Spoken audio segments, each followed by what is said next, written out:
Hey guys, what's happening? So, as I mentioned before, I've started a playlist specifically for the Batman Who Laughs, and this playlist sits completely separate from Dark Knight's Metal because I wanted to start to get into some of the plans and the arrangements that are being set by the Batman Who Laughs, and also touch on a little bit of how the Immortal Men may have just put some of them on Batman's radar. So if you're new to the channel, be sure to subscribe to catch the spills every week, and don't forget to hit that bell up top so we can squad up in the comments for the first hour.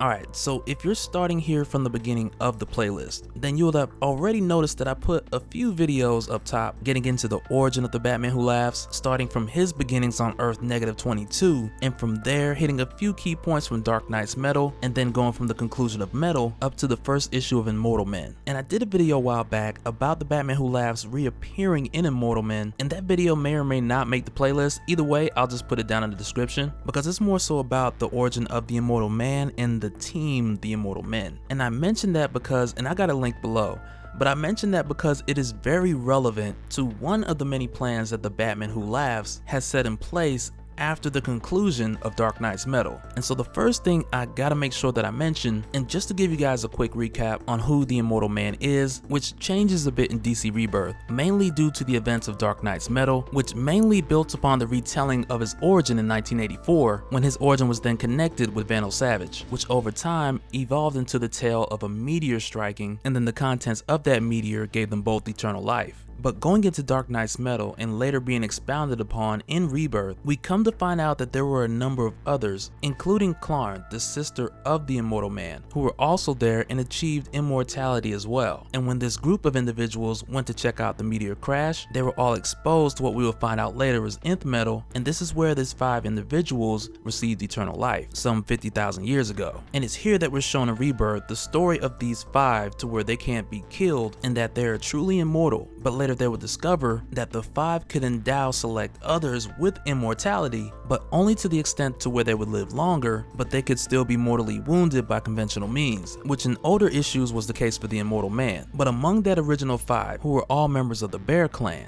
2 of which being the Immortal Man and the Infinite Woman, they had all made a vow amongst the Bear Clan to use their gifts for the better of humanity, which is kind of what they were doing already, being rivals of the Wolf Clan with Vandal Adge, aka Vandal Savage. But since these 5 members could not decide on one way to carry that out, they split into their 5 houses, each having their own method, whether it be knowledge, conquest, harmony, expression, or action. And this had the Infinite Woman starting the House of Conquest, with the Immortal Man starting the House of Action. And with them having their own opinion on which way to carry out their own beliefs, they had also vowed between one another that they would not interfere with each other's work. They wouldn't contest one another in whatever one house had going forward in an action, or influence, the other house would just leave it alone. And so now in DC Rebirth, by way of Dark Knight's Metal, I think the Forge, either the Forge or the Casting, but it was there where we began to learn about the war between these different houses that have been going on for thousands of years. But jumping forward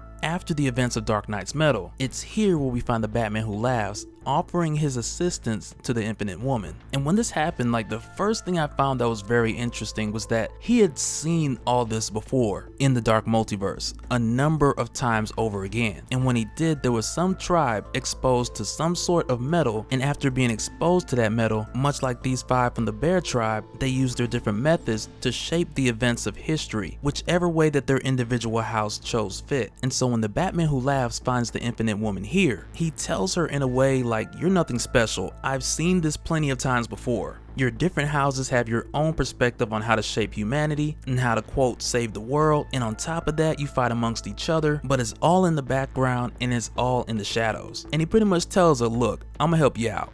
Like, I'm gonna help push things along, because the way that he sees it, they should be ruling the world openly and not hiding in the shadows. In the Batman Who Laughs, he proposes the idea to the Infinite Woman that he knows how to build her a weapon that would secure her victory by way of breaking her pact, and also have the ability to kill her brother, the Immortal Man. And so with the instructions that she was given from the Batman Who Laughs, in order to create this weapon, that could literally kill the Immortal Man, they needed blood, and a lot of it. And not just any blood, but the blood from the followers of the Immortal Man who had eternal life but could still be killed by conventional means. And by taking their blood and forging a weapon from it, this weapon will be able to pierce the heart of the Immortal Man and kill him for real for real. And another thing about the Batman Who Laughs, he's 100% certain that this will work. And mainly because of the reason that he has done this before in alternate universes. And he sells this idea to the Infinite Woman off the basis that he's seen this in alternate realities and he knows that the other houses, their methods don't work. And the method of forging their blood into a weapon, he knows for certain firsthand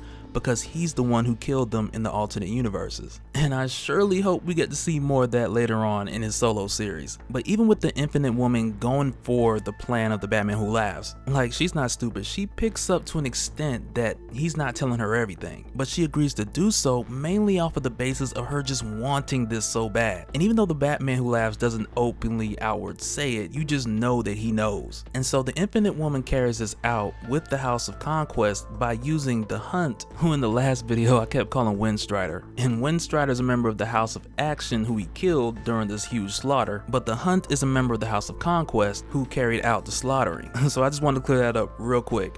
But with the Hunt carrying out the slaughtering and then the Kill, who is another member of the House of Conquest who the Infinite Woman had recruited in France in the year 1346. And much like how the members of each house have their own particular powers, their particular skill set, like the Hunt, for example, he has like excellent tracking skills, amongst other things like speed and strength. But for the Kill, this guy was like the Magneto of blood, which is pretty haunting. But it's crazy because the Infinite Woman used him to actually take the blood that had been collected from the slain members of the House of Action and used it to create this weapon. But I gotta say, not long ago I read an article that was talking about the Immortal Man. I believe it was newsarama.com, but this was an article back in like June or July. But they had reported that James Tynion had confirmed that the 6th issue of Immortal Man was gonna be the last one. And I gotta say, like, even though that's the case right now, I hope they pick it back up. And it's possible that they may continue a lot of what we may have seen in it in the Batman Who Laughs solo series. But even so, if that's the case, I just hope that even in the Batman Who Laughs series, we see a few more of these characters pop back up. But either way, once the Infinite Woman has her weapon, like the next time that she faces the Immortal Man, like as soon as she got this sword, she couldn't wait to put it to work. And the next time that they had fought, she fought and killed the Immortal Man by stabbing him through the heart with a sword that had been forged with the blood of the slain members of the House of Action who he had given immortality.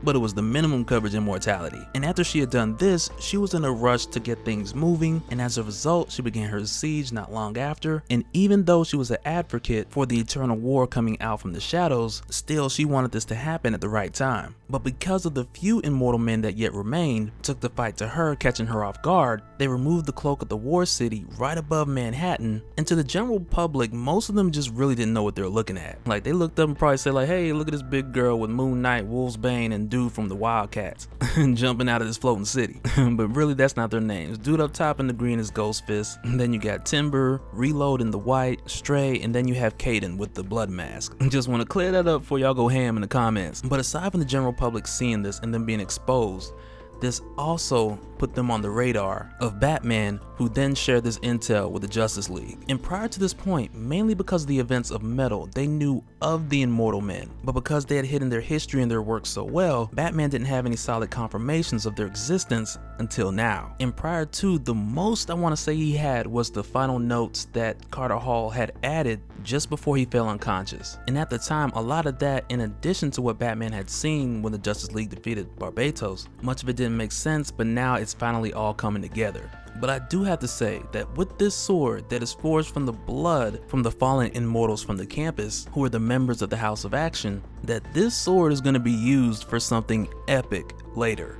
And just call it a hunch, because we pretty much got a sword made of nth metal laying around. And it's possible, being that it was her brother, that this sword could even work on the Infinite Woman. And that could very well be the intention of the Batman Who Laughs, who already told her that he killed many others like them in the dark multiverse. But that'll do it for this one, guys. Let me know your thoughts down in the comments below. I'm really curious to know if you guys want me to do more Batman Who Laughs videos. It kind of takes me back to the whole who was in the chair mystery, which we technically did crack because it was the Monitor, but I just thought it was real fun putting on our detective cowls and really just getting down into it. But either way, let me know you guys' thoughts down in the comments, and we'll do it again in the next one. All right, later.